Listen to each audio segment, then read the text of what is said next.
And now for some more fun. Defender 2222's Crisis of Infinite Twilights Between the Monsters! Most honorable grumpy goatfish, Sparkle-san said softly, moving so that he was standing next to the god of the sea. Tidal rolled his eyes. He really wished the new Twilight would learn his name. He told her it 10 times already, but she still insisted on calling him by that strange title. It didn't help his mood at all that Twilight giggled every time Sparkle-san called him a grumpy goatfish. Sometimes Tile wondered why he didn't just rain 10 plagues upon them all and be done with it. Yes. I am wondering about wisdom of having little Lukun guide us.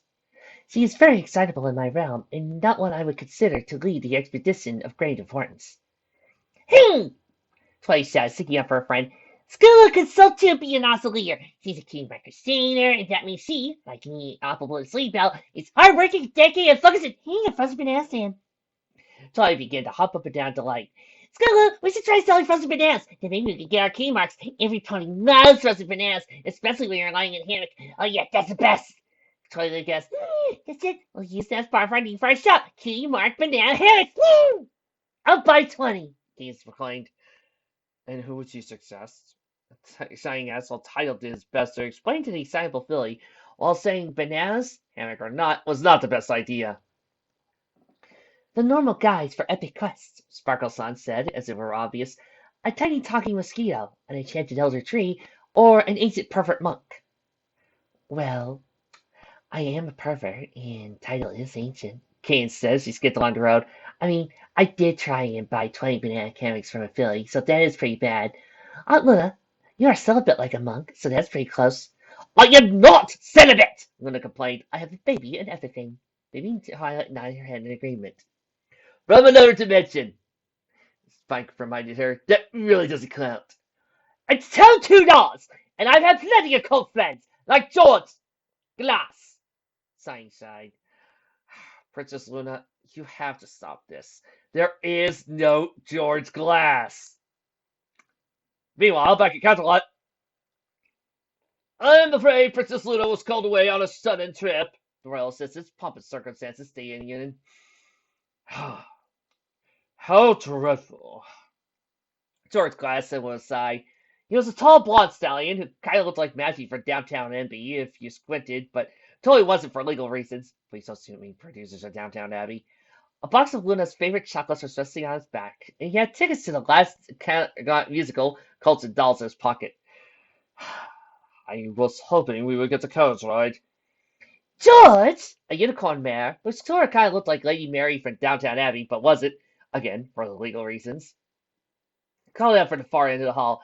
George, are you here? I wish to be passive-aggressive with you, then get confused when you become annoyed with my pheasant ways. I'm not here, George said in a panic, hiding behind the burn plant. Luna shrugged. The reason we are having little Skitteroo lead us is because she is the only one that can detect new Twilights. Sparkle-san shook her head in annoyance. I am still thinking this is quite silly. Yes, Kane said, about as silly as an alien monkey man defeating other aliens, all of whom happen to have punny names with martial arts. I retract my previous statement. Sparkle-san said, scrape your hope against the sidewalk of blessing. Lukun, 1,000 apologies. I will create many folded paper swans as penance. I'm good, thanks. Skula was stated. Tidal scoffed. One large swan would be better. Preferably between 2 sesame seed buns. Tidal licked his lips. 2 swan patties, special sauce, lettuce, cheese, onion on a sesame seed bun. Are you testing anything, Skula? Twilight asked. Skula nodded her head. Yeah, getting at least 2 more Twilights in that direction. One of them's really weird, though. What do you mean? Sighing asked. Well, maybe Twilight gives off a different feeling than the other Twilights. Same as with delirium. Are you saying you sense another chaos using Twilight? Spike asked nervously. I hope so, Luna said with glee. I want another song and dance number. So do I. She reached over, grabbed a baseball cap, and placed it over Tidal's head. Come on, let's do this. I'm friends with the monster that's under my bed. Get along with the voices that's inside my head. You're trying to save me, I'm holding your breath. You think I'm crazy, yeah, you think I'm crazy. Well, that's nothing, that's nothing. Tidal, to the shock of the others, begins to rap. Now, I ain't much of a poet, but I know someone once told me to seize the moment and don't squander it, because you never know when it all could be coming over tomorrow. So keep considering sometimes. I wonder what these balls thought of. Yeah, Padre will do you wonders. No wonder your mind's why it wonders. I've been wandering off down under, stumbling on time to discordant, cause I needed an interventionist to interfere between me and this monster, save me from myself and all this conflict, cause the very thing I love's killing me and I can't conquer it. My OCD's conquer me in the head, keep knocking, no police home, I'm sleepwalking, just keep relaying the voice in my head. That's what my voice is saying. Don't shoot the messenger, I'm just friends with the monster under my bed. Get along with the voices in my head. You're trying to save me. Stop holding your breath. You think I'm crazy. Yeah, you think I'm crazy. But that's nothing. That's nothing. The soundtrack for this fic is not available where records are sold. The others stared at Lieutenant Tile as he finished up. Well, Sonny said, that happened. There are more that use the most honorable chaos scene. Sparkle's son asked in shock. Yeah, Skulu said, her brows scrunched up. But I'm not sensing chaos magic, it's something else. Something, I guess the best word would be outrageous. Try again. Sonny said calmly. But it is outrageous! Skulu complained. Spike considered this carefully. So, on a scale of gem to Aquaman, just how outrageous is it? Bill and Ted, Skulu said. That is outrageous! Spike exclaimed. Permission to kill. Tile asked, wagging his tail. Denied! Took you a moment to answer there, Tile teased. The artist princess shook her head. You guys can make fun of how I feel. There's an outrageous Twilight out there, and Billy closed her eyes. She's moving towards the first new Twilight since right now. Meanwhile, in another part of Trotio, that's just a bit more outrageous. This was one of Spike's spells, I just know it. Twilight sighed, pacing up the busy sidewalk, muttering to herself in frustration. The little dragonese was very annoyed and was making a mental checklist of all the things she was going to do to Spike when she got back to Ponyville. She reached a clawed hand up and ran her palm along her spines, wishing she had a quill and a scroll so she could write down all her grievances. I told him 1,000 times that he needs to stop doing magic. He just isn't that talented at it, and since he refuses to practice, he causes things like this. The little baby dragoness waved her arms about. How hard is it to do a simple spell? You just follow the instructions in the book. Simple! A strange masked mare said, sticking her tongue out and blowing her raspberry. Too bad she was wearing a mask without a mouthful. Raspberry ended up looking at some alien creature trying to escape her mouth. Instructions are for putting ponies in the mafia. I think it was the mafia. Can't remember. I can't remember either. Neither can I. The Twilight Dragon said nervously, backing away from the strange black clock mare. You seem really odd, so I think I'll go now. Oh, don't be like that. Twilight Pooh said with a laugh. Don't run off. I got you a present and everything. A present? Twilight Dragon asked, her eyebrow raised. What sort of present? Oh, something really cool. It's a hi, nice to meet you present. Twilight Pooh pulled out a bush, something filled from the rare hammer spray shrub, with a large book with a brown folded cover. It's an ancient tome filled with all sorts of things to study. Ooh, Twilight Dragon said, practically drooling. She reached out across the book in her hands. Thank you. If you're gonna love that, you're gonna love all the other presents I got you. Twilight said, smirking under her mask as she brought more books and gave them to Twilight Dragon. The baby dragoness smiled in delight, never noticing she was suffering a growth spurt. Meanwhile, back to our heroes. Can't you explain to me again how Dance Dance Revolution is supposed to help us find this new Twilight? Skulu asked, doing a spin and slamming her hose down on two of the lift-up panels. Oh, it's very helpful, kid, Sparkleson said, sinking her hands to the hips to the music. The video game cheered her on with brightly flashing lights and little pictures of cartoon cats.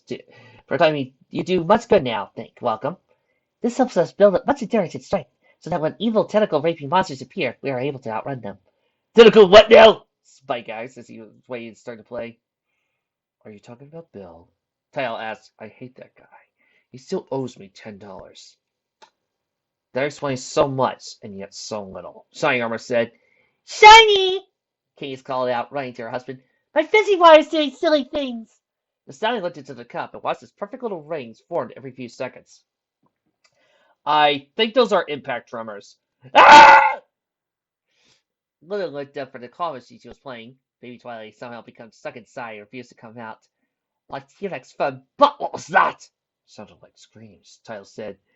Must be weird for them not being caused by ear accidents, Spike said. Shut it, doggy killer. Bah, Baby Twilight said, warping out of the claw machine and onto her mother's back. The group quickly made their way out of the crowd, joining the rest of the planes that were mulling about, wondering what was happening. The cries of terror, which suddenly weren't silenced, despite what some Jedi might think, continued, and the impact tremors were growing so strong everyone could actually feel them. Lights flickered on and off as the wall sirens echoed from the distance. Native ponies shifted uneasily, looking about with terror-filled eyes. Then from around the corner they saw it, a massive wingless dragon stomping through Trotio. She had a stocky build with a short muzzle, plate-like spines that ran down her back. She stood completely upright with her tail just a few meters above the ground, swaying slightly with every step she took. Every once in a while, the dragon would open her maw and let loose a terrible cry that made all the ponies tremble. Run! It's Godzilla! He screamed. Sonic shook his head. Actually, I'm pretty certain that's just another alternate dimensional version of my sister. I think she's a dragon in her world and somehow has grown to titanic proportions. Still, we should run like it's Godzilla! Key sighed up. No, it isn't. Shining armor reminded her. The dragon's fat foot landed at just feet for them. Ah! Shiny screamed, joining his wife in panicking. Okay, this is really bad, Scootaloo said. A giant dragon Twilight, that's burn! Scootaloo looked back. Eyes wide as he looked at the spot on the sidewalk where the sniper bullets had struck. Dang! I knew I was going to overshoot her, Twilight complained from the perch on Twizilla's shoulder. I think you actually undershot her. I think you under-over her, and the shot never existed to begin with. Da-da-da! You know, Scootaloo, Twilight said with grain. There's another me up there trying to shoot a party sniper rifle at us. The filly opened her mouth. Come on, I'm ready. That's not a party rifle! Scootaloo screamed as she joined the rest of the mob fleeing. A giant dragon. Tiles said with utter glee. I haven't gotten to fight one of those in ages. The rest of the group watched as the Capricorn turned around and began to walk back towards Twizilla. Oh, this is gonna be so much property. Wow! God! Luna screamed as she raced up to the semi-truck that just struck the sea god. Are you okay? Did I get caught again? He asked lazily. My apologies. The truck said. Oh, no. Did the truck just talk? Twilight asked. Indeed, the truck said, its entire form splitting apart. Scootaloo, Spike, Keynes, and Shiny reluctantly stopped fleeing and returned to the scene of the accident, watching as the semi slowly took on a familiar pony shape. You've got to be kidding, Shiny said dryly. I am Twilights Prime, the truck turned robot stated. I'm here to help. No. The Transformers and LLP crossover happened back in January. Apollo Fury. Nightlight? Velvet nudged her husband. Nightlight! The stallion grumbled, pulling blankets a bit tighter around his body. Velvet sighed and with a violent yank, ripped the blankets from the bed. Nightlight curled up a bit, his forehead searching for his missing seats. For Celestia's sake, wake up! Poopy dream. Nightlight mumbled, blinking his eyes. Sweetheart, what? I just woke up with the most horrible feeling, Velvet said. The head of Butts grimaced. No, it can't be time for that. I track your flow in my calendar and— Not that, you idiot! Velvet snapped in frustration. I just have this feeling Scootaloo and her team are in great danger. Is that all? Nightlight asked, laying his foreleg decisively. My love, we talked about this. Scootaloo is a perfectly capable host. She has 2 princesses, a sea god, and our own son with her to make sure she is safe. I know, Velvet said with a sigh, sinking back into her pillow, looking up into the ceiling, as if expecting to have the answer she sought. I'm just worried. She's the only one that can find all the Twilights, and she should fail. She's perfectly fine. Nightlight said reiterating. Now get some sleep. Things are going to look better in the morning. Meanwhile, I told you, oh, die! Gaius wailed, slamming her forearms in terror as Twilight stopped towards them. Quick, take a cyanide pills! Luna wailed, grabbing a bottle of pills from her bags. Those are Tic Tacs, Shine grunted. Spike gulped. I had to admit my sins. I stole 20 bits from Kay's saddlebag. Kay sniffed. I stole 20 bits from Aunt Luna. I've been making counterfeit bits for years, Luna said sadly. And I stole that bit from Family Guy. See, none of us are perfect. Did I get clumped again? Tail repeated, trying to see the cobwebs of his brain. If one were to look closely, one could see little semi-truck spinning around Tails' bruised noggin. I apologize for striking you, Optimus Prime said stolidly. Roll Pony turned around, her horn transforming into a cannon that fired off several energy blasts. Twizzilla roared, trying to bat away the projectiles. Obviously, that dragon is one of Munitron's doomsday weapons. Let us just hope that the great and powerful trick screen is not nearby. I just want to point out, this is technically Optimus Prime facing off against Godzilla. There are no way I could top this. Of all the days, did not have my pamphlet! Spike complained. Why you also freak out? Fly said to Hump. We can still take her. No! Scootaloo screamed. You're not gonna fight that thing! I don't want you to die! Oh, thanks, Scootaloo. I wasn't gonna fight her. You weren't? Shining asked, mostly for the others to join him and hopping into an abandoned cart. Twilights transformed back into a truck and lanced the cart to her rear. It sounded dirtier than it was. Her wheels spun a moment before she darted off, dragging the group away from the rampaging Twizzilla. Of course not, big brother, Twilight screamed. I don't need to. We have a secret weapon! Twilight snatched up baby Twilight and held her out. Okay, go and defeat the dragon with your dark chaos magic, Gloomy! And with that, baby Twilight set her ease. I know you're thinking, baby Twilight complained. Nope, snoring. Baby Twilight made a grand performance out pretending to be asleep. She's Discord kid, all right, Spike mumbled. Well, that is about our luck, Luna mumbled. If the other pony bots were here, we might have a chance, Simon said. The disappearance must be the work of Munitron. Actually, you ended up trapped in another dimension, Scootaloo said. Munitron is the fault! Spike snapped. Candace began to cry. Twizilla's voice filling the air. Oh, this can't be the end. There are too many moves in the Pony Sutra I never got to try out. You hear me, Fusticorn? I'm too sexy to die! Me too! Spike sobbed. I'm gonna place baby Twilight back in her saddlebag. I have an idea, but we need to buy ourselves some time. She looked over at Shining Armor. Well, what? You know what you need to do. Hey, I'm not gonna fight that thing. You ponies all made it clear the Royal Guard is a joke, but now, when you need help... Not that, Luna said, nodding towards Tail. Oh! Shining exclaimed. He looked over at the woozy, banged-up Capricorn. You can't kill her, but everything else, permission granted. Tail instantly sought to attention. Well. He hurried to the front of the carriage. Get us near the water. Now. Why? Twilight said, Did Munitron... Jeez. Wanna check my nuts? Twilight complained. Even as the Twilight took a hard right, brought within the black wire. Now what? Now you flee as fast as you can. Tail said, his eyes narrowed as he let down a rumbling carriage. This is going to be fun. He let down a roll, tumbling off the road into the lapping surf. Lazy leaving us, Scootaloo complained. He's supposed to save us! Spike scoffed. Apparently the OC. OC? Twilight asked. Oceanic creature, Shining said. It's all talk. Actually, he isn't, Luna said, watching the shore. Twilight was pulled back. What you see of us divine beings is only 1% of our true power. If we were to show our true forms, the world would very well be ripped apart. Nightmare Moon, for example, is my form when I reveal 10% of my true power. Twizzilla opened her mouth to let loose a blast of atomic fire, only snapped her jaw shut when she heard a great bell coming from south shore. The group themselves looked back, watching as the ocean churned and foam. Master Dental Coach, I give you a little title at 47% total power. Now, it would have been wrong to claim that something rose from the wire.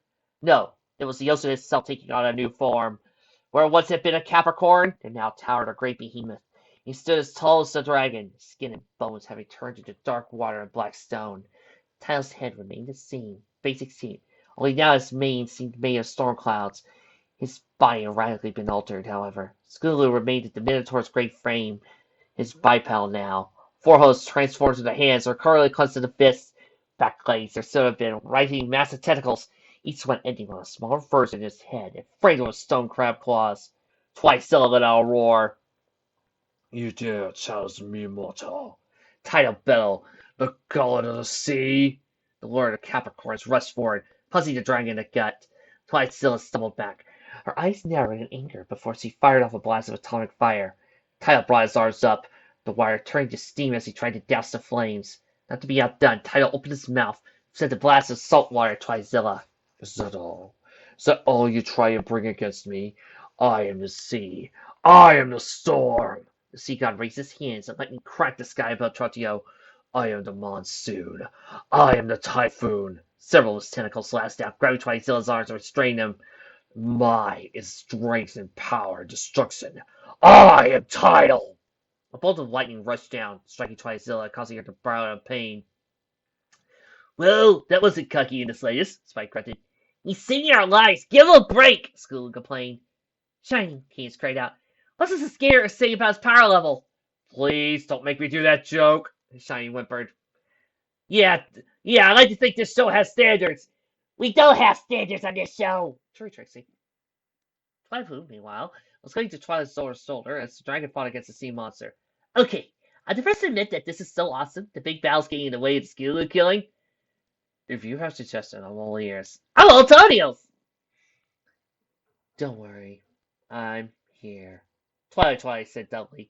Leave me up to join Twipool on Twilight Soldiers. This vampire bunny was sparkling in the sunlight, making her the biggest eyesore in all the land. And this is a world where the head ponies me out freaking crystals! Quick, use your vampy powers! Twipool said agree. Okay, I will. Twilight said, starting a title. You. Stop. The monster's Capricorn punched Twizilla again. Do something else! Twilight complained. Come on, you must be of use to people dying because of you! Because I'm a vampire. Because you suck! Again, because I'm a vampire. Whatever helped you get through the day? Twilight looked skyward aside. I was like, I'm gonna have to take care of things. Twilight pulled over her pocket, rampaging around. Finally found a large wooden stab with a big hook at the end. Magic stab! Make my Twilight grow! Twizilla and Twilight broke apart as the vampire began to enlarge. Twilight looked around. Even though she was not huge and powerful, she still looked like someone that had carved her out of wood. That water guy took Sleepilla! Twilight called out. He did what? Twilight snarled. Use the Kaioken! Twilight called out. Kaio what? Twilight asked seconds before Twilight let down and began to smack him around. Twizilla quickly joined in the act, firing atomic flames at the sea god. Well, so much for that! Sky said dryly as Tidal fought to regain the upper hand. Grumpy Godson is in trouble. We must assist him, Mechanical Me, Sparkleson declared. Well, let's just try. Twilight declared, converting back to robot mode. Allow me to call my armory. Twilight turned around and side street. Groot watched as a trailer appeared. A trailer with Spike's face on it! Oh, come on! Spike whined. On the trailer? Scootaloo and Twilight laughed. I'm laughing too. This is utterly hilarious. My apologies to all you Spike fans in the audience. The trailer quickly transformed into power armor, which Trimus donned. A helmet with a larger cannon horn, chest and leg guards, and metal wings and two jet engines on her back. Harmony is the right of all sentient beings, Alicorn Trimus declared.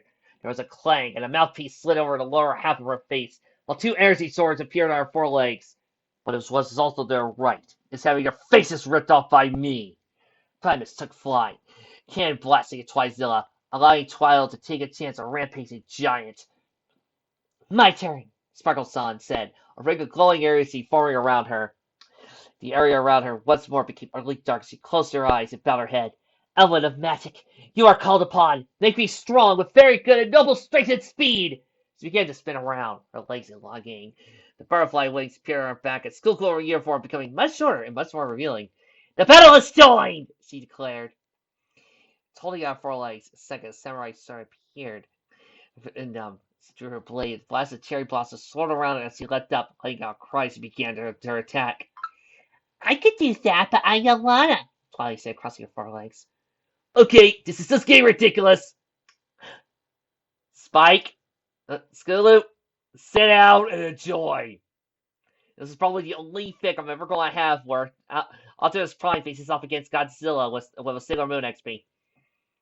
Scootaloo complained, watching as the schoolgirl turned samurai maid, destroying the robot and the sea god, and attacking the dragon, vampire, and assassin. It is, Kane said, something in her head. Or Pond Pan, all that thought. Kane's lifted aside, a stream of atomic fire, roasting the spot where she stood. Princess's love vein went completely blonde, and an aura of energy swirled around her. She narrowed her eyes. Kamehameha! Kane stretched her forelegs and sent the blast at Twilightzilla. Anyway, for Pond Pond, this is perfectly normal. Then we must make it less normal, declared dramatically. Please, no. Sighing beg. Please, yes, Keaton's beg. Luna reached into the saddle bag to pull out several brightly colored spandex uniforms. Hades! Shane! Twilight! Spike! Put these Super Sentai outfits on! Luna nuzzed baby Twilight, letting the infant allow a yawn and blink your eyes. You get to be the Red Ranger. Woo! The baby exclaimed before promptly taking a morpher and gumming it. Skidoo! Yell with me! What? No riders! Wait, what? Skidoo asked seconds before Princess Luna scooped her up and flung her into the sky. No! Stop screaming! Luna complained, not like it never did before. I don't fly! Skidoo complained. My dad's an earth pony! That's your secret origin? Luna complained. Ling. Landing outside of town, Luna pulled out a dagger flute. Now then, time to practice my secret weapon! Skidoo looked around confused, and as Luna played the tune, was an instrumental version of Daft Punk. Everybody, I think Sandy has officially left us in this fic. I think the author has finally given up trying to make sense of anything. So, I suggest you all sit down, take a few Xanax, and enjoy the ride! This is an instrumental version of Daft Punk, only to let out a scream when a giant mild biped fell from the sky right in front of them, standing as tall as Twilight's. The robotic being was a polished black with veins of glowing blue running along its limbs and chest. On his head were two fan-like devices with blades that looked like a giant lawnmower. The head looked like a samurai's helmet topped with sideways crescent moon. Skitteroo, I present my Jaeger, Opponent Fury! Skitteroo, still sitting on Luna's back. Without another cry, the princess took flight, landing on the Jaeger's shoulder, quickly hurrying inside. Put this on! Skitteroo didn't have time to complain as Luna used her magic to dress the filly in space-age white armor. The helmet slammed down on her head then, thus made Skitteroo really terrified.